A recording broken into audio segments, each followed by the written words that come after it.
สวัสดีตอนเช้าตื่นเรียบร้อยเดี๋ยวสิพาออกมาเบิ่งแสงพระอาทิตย์ขึ้นเอาพระอาทิตย์ขึ้นอยู่นี่โอ้เหมาะขนาดวะเนี่ยมันขึ้นอยู่ตรงนี้ครับผู้ใดมาเที่ยวก็มานอนอยู่แถวนี้ละมันสิได้เบิ่งพระอาทิตย์ขึ้นนะขึ้นฝั่งประเทศลาวครับนั่งแบบเอาเก้าอี้แคมปิ้งเนี่ยมานั่งชมวิวฝั่งโขงนั่งเบิ่งพระอาทิตย์ขึ้นมันจะขึ้นอยู่ฝั่งลาวอันนี้ก็เป็นเต็นท์เฮาเอ้ยกลางนอนอยู่นี่เนาะอันนี้เป็นทาบอันนั้นก็เป็นอันนี้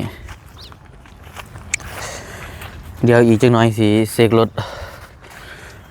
ถเข่งทรงเข่งสูล่มยางพวกน้ำมันเครื่องมันเต็นท์เฮานอนหวย4 ทุ่มพุ่นเอาเมื่อคืนน่ะนอนบรรยากาศก็ดีอยู่